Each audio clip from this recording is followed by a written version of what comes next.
कुंडली में एक योग बनता है जिसे सकट योग कहा जाता है।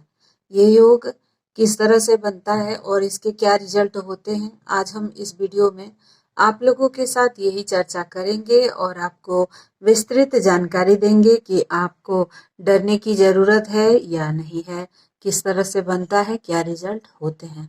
नमस्ते दोस्तों, स्वागत है आप सभी का आप ही के चैनल पर और मैं अनुपमा एक बार फिर से हाजिर हूँ आप लोगों के लिए बहुत जरूरी वीडियो लेकर, क्योंकि इसके बारे में काफी लोगों का डर बना हुआ है और काफी लोग घबराए रहते हैं। लेकिन इसके कई सारे पहलू होते हैं, सारे पहलुओं पर आप लोगों को जानकारी होना चाहिए और उसका निदान भी आपको पता होना चाहिए।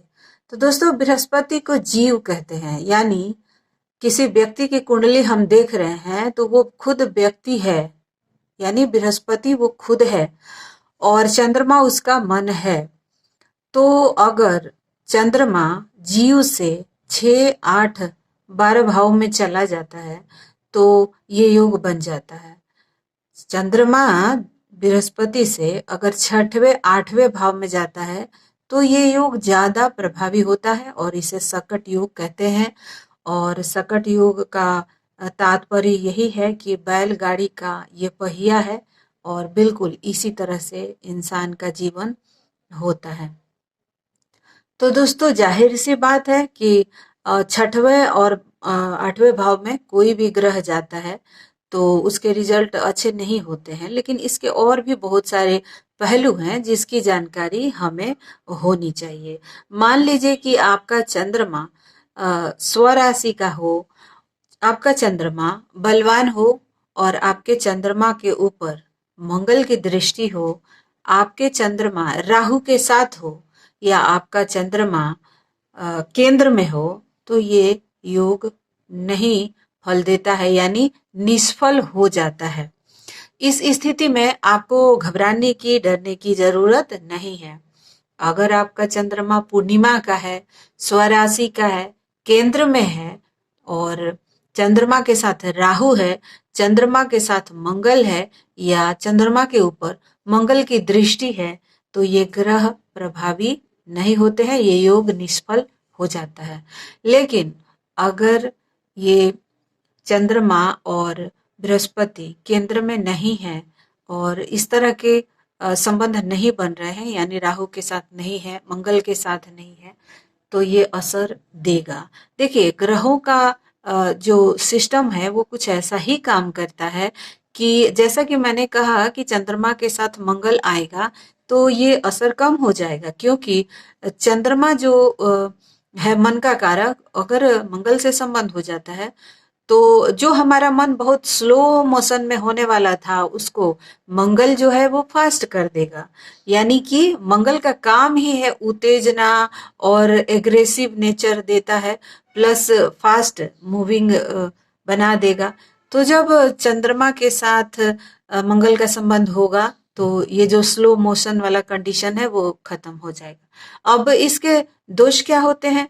क्योंकि वो व्यक्ति बहुत ज्यादा आलसी हो जाता है, उसका सोच जो है वो आध्यात्मिक नहीं रहता, वो अपने बड़ों से, अपने गुरुजनों से तर्क वितर्क करता है, अपनी परंपराओं को नहीं मानता है और उसे एक ऐसा उसका बुद्धि हो जाता है कि अपने ही पैरों पर कुल्हाड़ी मारता है। देखिए, अगर आप ऐसे इंसान हैं जो अपने विवेक का सही इस्तेमाल करते हैं तो आपके जीवन में दुख आ ही नहीं सकता। लेकिन जब दुख आने वाला है तो आप बुद्धिहीन हो जाते हैं, आप विवेकहीन हो जाते हैं। आपके माँ बाप जो कहेंगे, आपके गुरुजन जो कहेंगे उसे आप नहीं सुनेंगे, उसमें आप तर्क वितर्क जरूर करेंगे, तो जाहिर सी बात है कि आप कष्ट भोगेंगे। तो अब इस तरह के नेचर आपका है, आपके चंद्रमा का संबंध राहु के साथ नहीं है, मंगल के साथ नहीं है, सकट योग बन रहा है, तो आप जरूरत से ज्यादा आलसी हैं, आप जरूरत से ज्यादा नेगेटिव सोच के हैं, आप दूसरों के भावनाओं का कद्र नहीं करते हैं, क्योंकि आप जीव हैं और जीव का मन जो है 6, 8, 12 में चला गया है, यानी वो खराब हो गया। स्थिति तो है ही, कंडीशन इसका खराब हो ही गया। तो रिजल्ट कब मिलेगा? ये रिजल्ट मिलेगा गुरु के दशा में, चंद्रमा के अंतर दशा में ये रिजल्ट आपको मिलने लगेगा। तो जब गुरु का दशा चलेगा उसमें चंद्रमा का अंतर दशा, और जब चंद्रमा का दशा चलेगा तो उसमें गुरु का अंतर आएगा, तो उसमें आपको ये प्रभाव ज्यादा देखने को मिलेगा। आपके रिश्ते माता जी के साथ बिल्कुल अच्छे नहीं होंगे। आपके माता जी का हेल्थ खराब होगा। आपके जन्म के साथ ही उनके स्वास्थ्य पर नेगेटिव प्रभाव दिख रहा होगा, और साथ ही आपके माता जी के साथ आपका नहीं बनेगा। और आप जब ये दशा शुरू होगा तो माता जी के हेल्थ पर इसका असर, नेगेटिव असर देखने को मिलेगा। आप फाइनेंशियल स्थिति आपकी खराब होगी, पैसे का लेन देन, आलसी इंसान जो है वो पैसा कमाने में भी सक्षम कहाँ से होगा? एक आलस बहुत सारी चीजों को पैदा कर देता है। तो क्यों इसे नेगेटिव कहा जाता है? अगर आप बिस्तर पे पड़े रहेंगे, उठेंगे नहीं और वहीं पर खाते रहेंगे वहीं पर, तो उससे क्या होगा कि आपके बॉडी में बीमारी आएगी, आपके आसपास के लोग आपसे नफरत करेंगे, परिवार में लोग आपसे खुश नहीं रहेंगे, आपके लाइफ पार्टनर आपसे दुखी रहेगा, आपके बिजनेस पार्टनर, हर जगह आप जहाँ जाएंगे लोग आपसे नाराज रहेंगे, आपको देखकर दुखी रहेंगे। तो इसके वजह से ये सारी समस्याएं आ जाती है, क्योंकि एकमात्र आलस जो है वो 100 बीमारियों को न्योता देता है। तो उसके बाद क्या होगा कि जब वातावरण चारों तरफ से नेगेटिव रहेगा तो धन कहाँ से टिकेगा? लक्ष्मी वहीं टिकती है जहां पर अ, सौहार्दपूर्ण वातावरण है, जहां पर खुशनुमा माहौल है, जहां पे विष्णु की आराधना होती है, जो ब्रह्म में विश्वास रखते हैं। अगर आपको भगवान में विश्वास नहीं है, आप तार्किक बुद्धि के हैं, अपने बड़ों का कद्र नहीं करते हैं, अपने गुरुजनों का रिस्पेक्ट नहीं करते हैं, तो आप आने वाले समय को खुद से खराब कर रहे हैं। तो इसीलिए कहा जाता है दोस्तों कि इस योग का सीधा असर यही है कि ये व्यक्ति अपने जीवन को खुद से खराब करता है। तो अगर आपके कुंडली में ऐसा कुछ दोष बन रहा है तो मेरी एक बात मान लीजिए, माता पिता के कहे अनुसार चलिए, क्योंकि सृष्टि पर माता पिता भगवान के प्रतिनिधित्व करते हैं।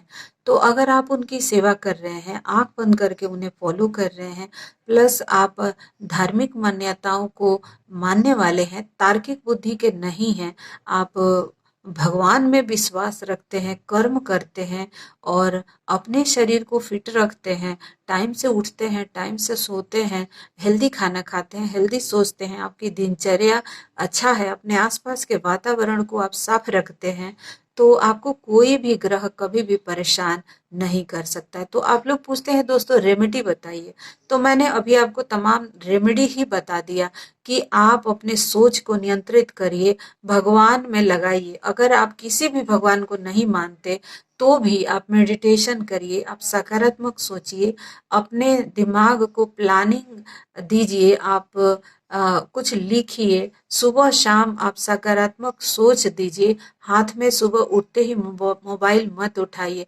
और मैं जानती हूँ कि अगर आपकी कुंडली में ये योग बना है तो आप किसी का सुनने वाले इंसान नहीं हैं, और यही दुखों का कारण है।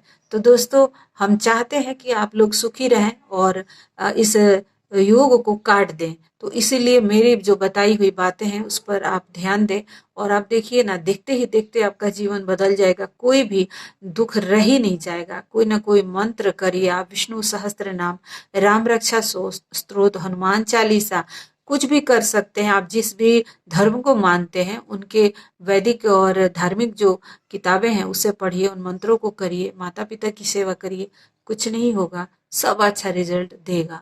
तो यही बताना था आपको दोस्तों। वीडियो कैसा लगा बताइएगा। Thank you so much for watching. सर्वे भवन्तु सुखिनः।